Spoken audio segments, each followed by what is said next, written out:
the name of the service. Love, period. It says it all, doesn't it? Love, period. That's what it's all about. It's all about unconditional love, as we have heard earlier from Reverend Alyssa DeWolf. Unconditional love is what God has for us. Unconditional love is what we should have for one another. You know, when I look at the roster of churches in Santa Barbara County, there are actually more than 270 different faith communities in Santa Barbara. This year, we got more than 20 to sponsor this event.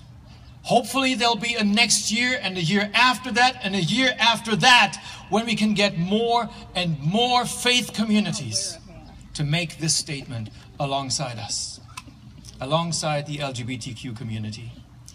The truth is, even though the Supreme Court of the United Methodist Church, the Supreme Court of the United States, which is even bigger than the one in the United Methodist Church, has ruled that gay marriage ought to be legal in all 50 states. Yes. Thanks be to God.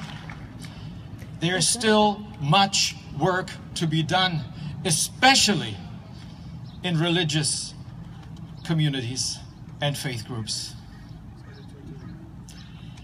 There is somewhat of a culture of fear. And I know this from my own denomination, the United Methodist Church.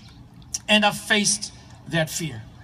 Because actually, I am the father of 3 gay children. I was once asked,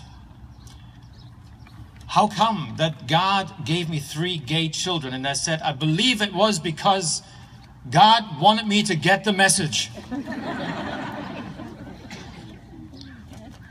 And the message I did get. Because it was when my son Tim, my oldest son, came out to my wife and me in the year 2000, when he was just barely 17 years old, that I learned what it meant to be a gay person from him, and the struggles that come with it, and the fears that he lived under. He was at the point of taking his own life because he thought that it'd be better for his dad, the minister, and for everybody in the church and beyond if he was no longer here. It all started when he heard his own church, the United Methodist Church, saying to him at an annual conference, there is no place for gay people in this church. And the question of salvation was brought up. And he was made to believe that he, as a homosexual person, would not go to heaven. It began an immense struggle for him. He said to us, he shared with us that he cried himself to sleep most every night, praying to God, please take this away from me. I don't want to be homosexual. I don't want to go to hell. And when that prayer did not work for many years, he decided it was time to go and take his own life. Fortunately, he didn't succeed in his plan. And when he came out to us sharing all of this, we had no idea, my wife and I, we just had to embrace him. This was our son. And he had gone through this agony and this struggle and lived in fear. And we had no idea. We hugged him and there were tears running down our cheeks. And we said to him, son, we love you so much. Nothing's ever going to change that. And then we sat down with him over the coming weeks and months and we said, you know, obviously you did not choose this for yourself. You tried to pray your gayness away and it didn't work. And so maybe this means God created you this way. You are created in the image of God. And it took my son many years to actually be able to accept himself for whom God has created him to be, a gay man. And I started to live in fear from that moment when my son came out to me. Because according to our discipline, our church law, it is forbidden to become an ordained minister, and it is forbidden for a minister to actually officiate a gay wedding. When my son Tim asked me in the year 2006, "Dad, would you do the honor? Would you perform my wedding to Bobby?" There was no way in hell I could have said no to him. After all he had been through, after all his struggles, and after the way the church's doctrine had harmed him, he was reaching out to me, not only as a father, but as a minister as well. And I said to him, "I will absolutely perform this wedding for you."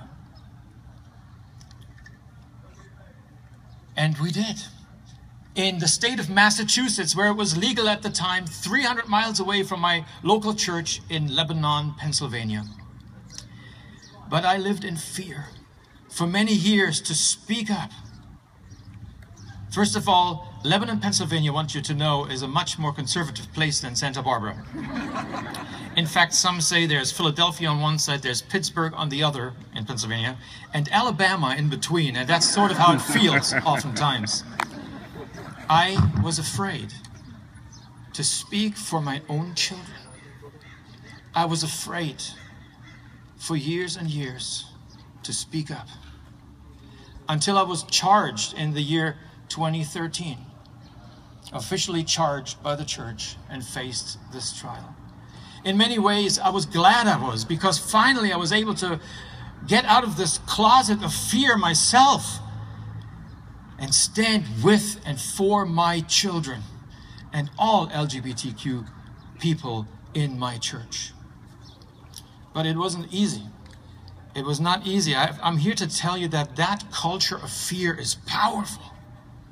It is very powerful. Even when I was going through my trial, there was a lot of pressure on me to somehow be apologetic about what I had done. Perhaps without officially apologizing to the church, I was expected to have an apologetic tone, and my lawyers actually guided me that way. They said, "Frank, be diplomatic. You want to keep your job, don't you? And when they ask you in the stand, will you ever perform another same-sex marriage, just be evasive and say, I cannot really answer that question. It's a hypothetical question." And I remember on that day when I had to take the stand, and when I was going to give testimony, and then afterwards there was going to be a cross-examination, I had a speech prepared by my lawyers and myself. And the closer I got to that moment of delivering that speech, I knew I just could not give that speech. I knew in my heart it was not right. And I remember praying right before I was supposed to go on during the lunch break. I prayed and I said to God, "God, is this really what you want me to do? Do you want me to actually go against the doctrine of my church, against the leadership of my church, and tell them that they're wrong? What about my security? What about my job, my career, my paycheck? What about my 2 children that I still have to support that are in school?" But the longer I prayed, the more it became clear to me that's what I had to do. I remember being so nervous as I was taking the stand, without a speech, without as much as a sheet of paper with notes. And I wasn't sure whether those words were going to come out of my mouth. In fact, I was so nervous, I was sick to my stomach. I was facing my own denomination, this huge church, And I had to stand up to them like David did to Goliath. That's how I felt at that moment. That fear was very, very present at that moment. And I remember sitting in this chair, looking out into the courtroom. And I remember seeing all of those supporters of ours that were wearing rainbow stoles. And as I was looking at them, I could feel their prayers. I could literally feel their prayers because of the way they looked at me. And I felt strength coming into me. And when I gave my testimony, I heard words coming out of my mouth that I was amazed at. I was thinking, did I just say that? These words were carried on the prayers of the LGBTQ community that were sitting out there, and their allies that were sitting out there in this courtroom. Gave me the strength to say what I had to say. I actually want to read a part of this speech that I gave. I looked it up in the official transcript once it came out, because I just wanted to know, did I remember this right? Did the words really come out this way? And so I'm going to just grab my book. If somebody could bring this to me right down there. I forgot it. Yes. I want to read to you the actual words I shared with this court, with this church court and this jury. This is what I said. Before you make a decision today, this is addressing my jury, please know that I will continue to minister to all people equally, regardless of their gender, nationality, race, social status, economic status, or sexual orientation. And my message is going to be that we as a church and as individuals need to stop judging people based on their sexual orientation or anything else. We have to stop the hate speech.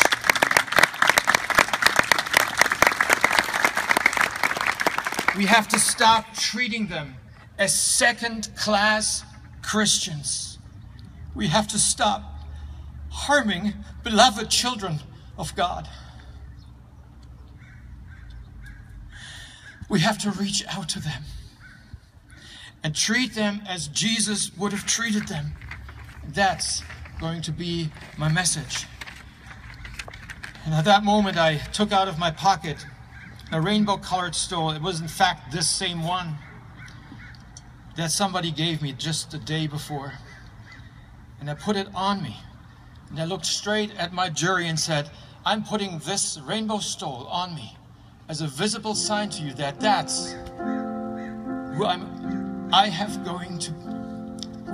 to be, and that that's who I will be standing with, our LGBTQ community. And that is all I have to say. I'm here to tell you that at that moment I experienced something that was so beautiful that I hadn't experienced in years and years and years. It was like all fear fell off me.